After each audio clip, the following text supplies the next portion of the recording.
सरकार की tour of duty या हिंदी में कहिए अग्निपथ की पॉलिसी, इसकी जो जो डिटेल्स मुझे मिली है उसके मुताबिक तीनों सेनाओं में जवानों की भर्ती 4 साल के लिए होगी। इसके लिए मिनिमम एज 17 साल 6 महीने और मैक्सिमम एज 21 साल होगी। यानी 17.5 साल से लेकर 21 साल तक की उम्र के नौजवान फौज में भर्ती होने के लिए अप्लाई कर सकते हैं। जिन लोगों का सिलेक्शन होगा उन चुने हुए रंगरूट्स को 6 महीने की ट्रेनिंग दी जाएगी और उसके बाद उन्हें रेजिमेंट या यूनिट में ट्रांसफर कर दिया जाएगा, जहां वो अगले करीब 3.5 साल सर्विस करेंगे। 4 साल पूरे होने के बाद चुने हुए नौजवानों में से 75% 75% जवान रिटायर हो जाएंगे। बाकी 25% जवानों को 1 महीने बाद दोबारा भर्ती किया जाएगा। जिन 25% को दूसरा मौका मिलेगा उनका सिलेक्शन भी एग्जाम के रिजल्ट से होगा। आर्म फोर्सेज में इस वक्त तीनों सेनाओं में करीब 1.25 लाख जवानों की कमी है। ये पोस्ट खाली है। टूर ऑफ ड्यूटी से यह कमी जल्दी पूरी हो पाएगी। इसके अलावा आर्म फोर्सेज को मॉडर्नाइजेशन के लिए अपना साइज भी कम करना है, जो धीरे धीरे ही किया जा सकता है। टूर ऑफ ड्यूटी या अग्निपथ नीति से सेनाओं में जवानों की कमी फौरी तौर पर पूरी होगी। इस नीति के तहत भर्ती किए गए जवान जब 4 साल में रिटायर होंगे तो सेना का साइज भी एक झटके के बजाय धीरे धीरे कम होगा। तब आर्मी लीन और मीन मशीन में तब्दील हो जाएगी, मॉडर्न वॉरफेयर के लिए तैयार होगी। तमाम एक्सपर्ट्स मानते हैं कि आर्मी को फुर्तीला बनाने के लिए 21वीं सदी की जंग के लिए तैयार करना है तो उसका भारी भरकम साइज कम करना जरूरी है। अग्निपथ नीति से यह मकसद भी पूरा होगा। ये एक हमारी 7 डिकेड्स की इंडियन आर्मी इंडिपेंडेंस के बाद में उसका सबसे महत्वपूर्ण फैसला है। इससे पूरा इंडियन आर्मी का एक कल्चरल चेंज है और बड़ी बात है। और इसका अब तात्पर्य ये है कि जो एक आर्मी था, ये आर्मी की जो ज्वाइन करने का था, ये एक ना फर्स्ट चॉइस हुआ करती थी किसी ज़माने में, खास करके रूरल ट्रूप्स में, नॉर्थ इंडिया में, खास करके हिमाचल प्रदेश में, उत्तराखंड में। ये सब एक चेंज हो सकता है क्योंकि अभी आदमी को मालूम है, जो बच्चा जाना चाहता है फौज में, उसको मालूम है कि मेरे को 4 साल के बाद हो सकता है कि मेरे को ये नौकरी में परमानेंट ना मिले और मैं अगली नेक्स्ट नौकरी ढूंढनी पड़े। तो उसके लिए ये एक महत्वपूर्ण फैसला है और इससे एक कल्चरल चेंज है हमको इस बारे में। और दूसरा जो ऑल इंडिया ऑल क्लास है, जिससे कि एक रिक्रूटमेंट, जिससे ये जो हिंदुस्तान की फौज का एक सिस्टम था उसमें काफ़ी फेरबदल आएगा। तो दोनों फैसले मिलाए जाए तो ये एक बहुत बड़ा महत्वपूर्ण फैसला है। अभी के प्रपोजल के मुताबिक टूर ऑफ ड्यूटी के तहत भर्ती जवानों को 30 से 40 हजार रुपए की सैलरी मिलेगी। इसका 70% सैलरी के तौर पर हर महीने मिलेगा, बाकी का 30% सरकार के पास जमा होगा। इसे सेवा निधि खाते में जमा किया जाएगा। सरकार अपनी तरफ से इतनी रकम इस खाते में जमा करेगी। मतलब यह कि अगर जवान की सैलरी 40,000 रुपए है तो हर महीने जवान के अकाउंट में 28,000 रुपए आएंगे। बाकी 12,000 रुपए और सरकार की तरफ से 12,000 रुपए यानी 24,000 रुपए हर महीने जवान के खाते में सेवा निधि के तौर पर डाले जाएंगे।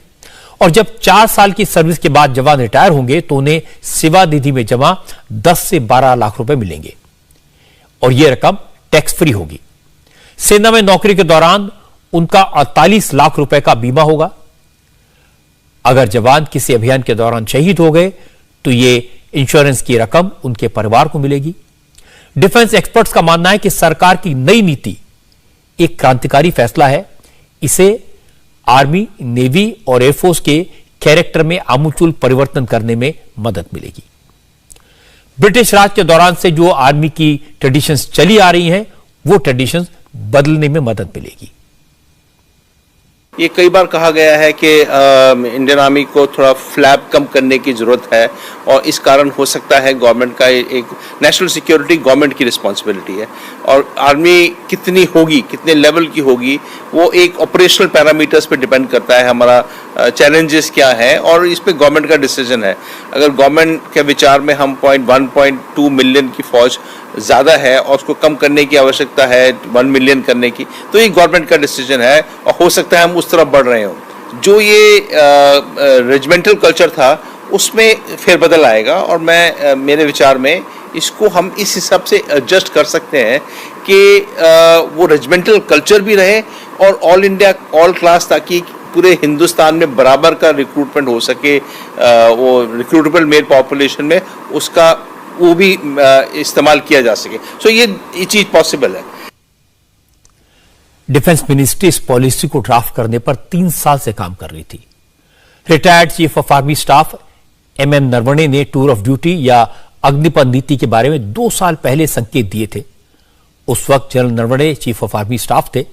उन्होंने कहा था कि आर्मी ऑफिसर जब भी कॉलेज या किसी इंस्टीट्यूट में जाते हैं, युवाओं से इंटरेक्ट करते हैं, तो युवाओं का अक्सर सवाल होता है कि आखिर आर्मी लाइफ कैसी होती है।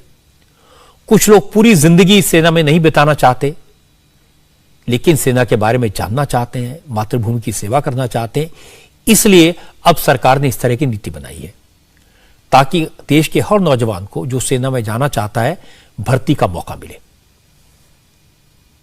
The tour of duty concept is an idea which we are toying with. जब भी हम लोग स्कूल कॉलेज गए और वहां युवाओं से बातचीत की, हमारे कंपनी कमांडर और कमांडिंग ऑफिसर ऐसे दौरों पर जाते रहते हैं।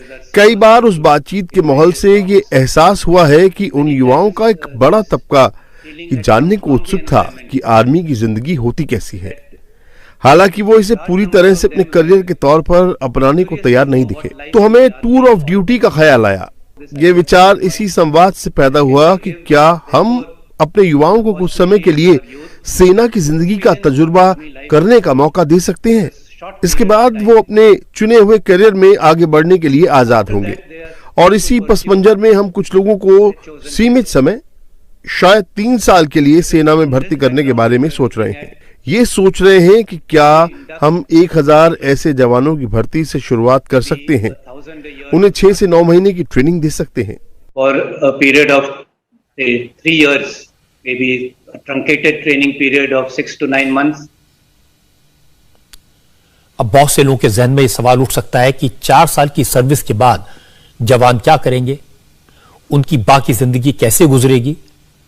तो मैं आपको बता देता हूं कि सरकार की अग्निपथ नीति को इस बारे में सोचकर तैयार किया गया है। जो युवा आर्म्ड फोर्सेज में नौकरी करेंगे उन्हें इसका डिप्लोमा मिलेगा, क्रेडिट स्कोर भी दिया जा सकता है।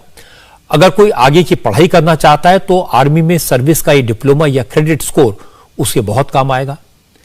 आर्मी से रिटायरमेंट के बाद सरकार भी उन्हें नया रोजगार तलाशने में मदद करेगी। सरकार का स्किल डेवलपमेंट मंत्रालय उन्हें नए हुनर सिखाएगा। रिटायरमेंट के बाद ये जवान पुलिस या सेंट्रल पैरामिलिट्री फोर्सेज में भी नौकरी हासिल कर सकते हैं। इससे पुलिस फोर्स को भी ट्रेंड जवान मिलेंगे। कॉर्पोरेट सेक्टर में भी टूर ऑफ ड्यूटी पॉलिसी में काफी दिलचस्पी दिखाई है। सेना से ट्रेंड ये जवान रिटायर होने के बाद कॉर्पोरेट वर्कफोर्स का हिस्सा बन सकेंगे। अगर उन्हीं को आप बीएसएफ में, सीआरपीएफ में, जो कि आज सीएपीएफ बोलते हैं, उसमें अगर सेकंड करियर ऑप्शन आप उनको दे देते हैं और सिर्फ 4 साल के बदले अगर प्रोग्रेसिवली कीजिए, कुछ को 4 साल के बाद, कुछ को 6 साल के बाद, कुछ को 8 साल के बाद, फिर उसके बहुत बेनिफिट्स हैं जो कि काफ़ी पार्लियामेंट्री कमिटीज़ ने, पे कमीशंस ने इसको कवर भी किया हुआ है। ये सही बात है कि जो रेगुलर आर्मी है वो लीन और मीन होना चाहिए, लेकिन और सपोर्ट कार्टर ज़्यादा होना चाहिए जो कि 5 साल के बाद, 10 साल के बाद, 12 साल के बाद निकले। लेकिन और ये चीज़ें जैसे मैंने आपको पहले बताया, पार्लियामेंट्री कमेटी रिपोर्ट्स ने, पे कमीशंस ने, अजय वीर सिंह कमेटी ने, एवी सिंह कमेटी ने इन पे काफ़ी ज़्यादा तवज्जो में इन पर बहुत रिकमेंडेशंस दी हैं। बड़ी बात है, इस पॉलिसी से सिर्फ नौजवानों को सेना में सेवा करने का मौका नहीं मिलेगा, इससे सरकार को भी फायदा होगा। इस पॉलिसी से हजारों करोड़ रुपए बचेंगे और यह रकम तीनों सेनाओं के मॉडर्नाइजेशन में काम आएगी। नए हथियार खरीदे जा सकेंगे। 2021 में तीनों सेनाओं के डिफेंस बजट का लगभग 60% हिस्सा सैलरी और पेंशन देने में ही खर्च हो गया। इसके बाद आर्मी, नेवी और एयरफोर्स के पास नए और आधुनिक हथियार खरीदने के लिए ज्यादा पैसे नहीं बचे। अग्निपथ नीति लागू होने पर सरकारी खजाने पर पेंशन का बोझ कम हो जाएगा, डिफेंस बजट के एक बड़े हिस्से की बचत होगी और जो रकम बचेगी उससे मॉडर्न वेपन सिस्टम खरीदे जा सकेंगे। अभी 10 साल की सर्विस देने वाले जवान पर 5 करोड़ रुपए से ज्यादा का खर्च आता है। फोर्स में 14 साल की नौकरी करने वालों पर सरकार का करीब 6.25 करोड़ रुपए खर्च होता है। नई नीति से एक जवान पर सरकार के महज 80 से 85 लाख रुपए खर्च होंगे। टूर ऑफ ड्यूटी के तहत 1000 जवानों की भर्ती से लगभग 11,000 करोड़ रुपए की बचत होगी। आप इसकी अहमियत का अंदाजा इससे लगा सकते हैं कि दुनिया की दूसरी सबसे बड़ी चाइनीज पीपल्स लिबरेशन आर्मी अपने टोटल बजट का सिर्फ 30% पेंशन और सैलरी में खर्च करती है। पीएलए अपने बजट का बाकी 70% हिस्सा 70% नए हथियार खरीदने में लगाती है। इंडिया में अग्निपथ पॉलिसी से यह मकसद हासिल किया जा सकेगा। मेनली जो कहा जा रहा है और जो मुझे समझ आ रहा है वो ये है कि पेंशन बजट जो है, कहते हैं कि फौज का बहुत ज्यादा है, तो उस पेंशन बजट को कम करना है ताकि कैपिटल बजट बढ़ सके और फौज में नए हथियार, टेक्नोलॉजी वगैरह इंडक्ट कर सकें और जो न्यू एज वॉरफेयर है जो हम देख रहे हैं उसकी तरफ हम ज्यादा ध्यान दे सकें। तो ये मोटा मुद्दा इसका ये है कि वहां से मैन पावर कॉस्ट बचाएं और उसको टेक्नोलॉजी और न्यू वेपन सिस्टम्स में उसको ज्यादा से ज्यादा इन्वेस्टमेंट करें और आत्मनिर्भरता के साथ इन्वेस्टमेंट करें और एक नई मॉडर्न आर्मी बनाएं, लीन एंड मीन आर्मी। तो ये इसका मेन मुद्दा नजर आ रहा है। जितने भी डिफेंस एक्सपर्ट से हमने बात की उनमें से ज्यादातर ने सरकार की इस पॉलिसी को अच्छा बताया, लेकिन इसका एक दूसरा पक्ष भी है, वो भी मैं आपको बताता हूं। कुछ एक्सपर्ट कहते हैं कि इस तरह की पॉलिसी अच्छी नहीं है, वो इसके खिलाफ है। कुछ पॉलिटिकल पार्टियां हैं जो इसकी विरोध कर रही हैं। सेना में director general of military operation रह चुके retired lieutenant general Vinod Bhatia का कहना है कि इससे आर्मी के स्लोगन, नाम, नमक और निशान का जज्बा कमजोर होगा। मेरे ख्याल से ये अच्छी स्कीम नहीं है। देखिए, इंडियन आर्मी खासतौर से आर्म फोर्सेस जो हैं, अब 1947 से देखें अभी तक हर एक जगह इफेक्टिव रही हैं, सक्सेसफुल रही हैं। 1962 वॉर में भी टाइम मैगजीन में बोला था Indian army lacks everything except courage. ठीक है, जो सोल्जर है हमारा, जो जवान है और जो हमारे यूनिट्स हैं वो लड़ती हैं नाम नमक निशान के लिए, यूनिट की इज्जत के लिए। कारगिल की लड़ाई देखिए आप, मैं वहां पर था, मैं जुलाई के महीने में 99 में 27 यूनिट विजिट करी मैंने, और एक वहां पर हमें डायरेक्शन निकली कि सबने अपने नाम नमक निशान लड़ाई करी है यूनिट इज्जत के लिए, रेजिमेंटल इज्जत के लिए। तो वो अब हम उसको डिग्रेड कर रहे हैं। तो जो एक जवान आता है पलटन में, यूनिट में आता है, उसको 3 से 4 साल लगते हैं ट्रेन करने के लिए ताकि वो एक सेक्शन का या एक सबमरीन का या किसी टोली का हिस्सा बन सके। आप सोचते हैं, अगर हम सोच रहे हैं अगर 3 साल में 3.5 साल नौकरी करने में वो इफेक्टिव होगा? मेरे ख्याल से बिल्कुल नहीं होगा। कई फ्रंटलाइन मोर्चों पर तैनात रहे retired major general Sanjay Meston का कहना है कि इससे सेना का राजनीतिकरण होगा, क्योंकि भर्ती वक्त नेता पैरवी करेंगे और 4 साल की सर्विस के बाद जिन 25% जवानों को रिटेन करना है उनको लेकर भी राजनेताओं की दखलंदाजी बढ़ जाएगी। जो बंदा 4 साल के लिए आ रहा है तो हो सकता है कि उसका एटीट्यूड में ही चेंज होगा, एक। दूसरा, काफी लोग जो आएंगे, जो सेना में तो आना ही है, क्योंकि सेना की अगर सीलिंग लगी हुई है 12 लाख की जवान और जेसीओस रैंक में, तो उससे ज्यादा तो एक्सीड नहीं कर सकते हैं।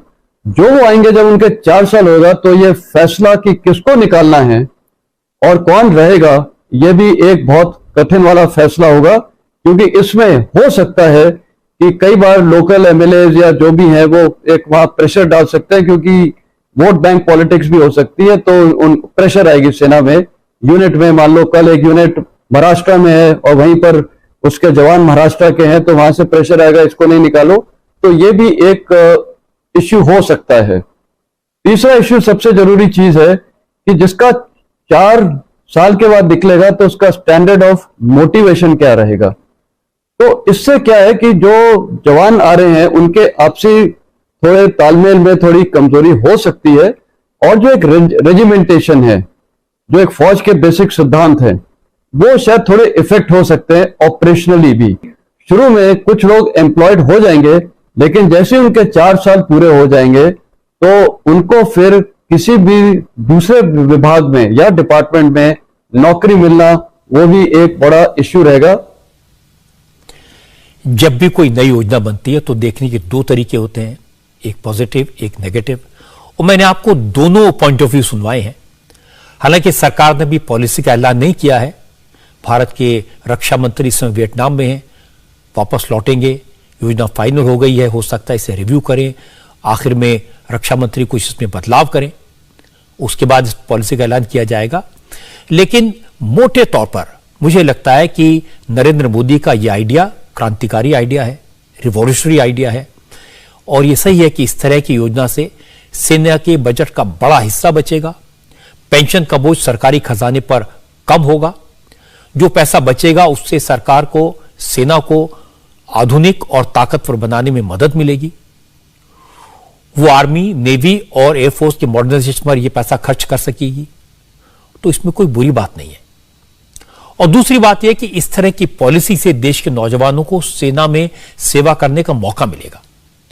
इन जवानों को आर्मी की ट्रेनिंग मिलेगी, 4 साल तक सेना के अनुशासन में रहना होगा, इसलिए जब ये सेना से रिटायर होकर फिर आम जिंदगी में लौटेंगे, सिविलियंस बनेंगे, तो ये देश के अनुशासित नागरिक होंगे।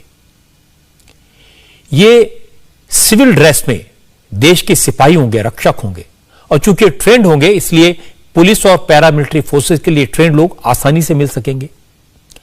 Russia, Israel, Turkey, Korea, Brazil जैसे 85 मुल्कों में हर नौजवान को सेना में सर्विस देना कंपलसरी है, जरूरी है। लेकिन नरेंद्र मोदी ने आर्मी की सर्विस थोपी नहीं है, इसे कंपलसरी नहीं किया है, यह जरूरी नहीं है। जो सेना में भर्ती होकर देश की सेवा करना चाहेंगे उन्हें मौका मिले, इसकी कोशिश होगी। मुझे लगता है इस नीति का देश को काफी फायदा होगा, आर्म फोर्सेस को होगा और देश के नौजवानों को। इसलिए सरकार के इस फैसले का स्वागत होना चाहिए और उसमें जो कमियां हैं उनकी तरफ पॉइंट आउट भी करना चाहिए।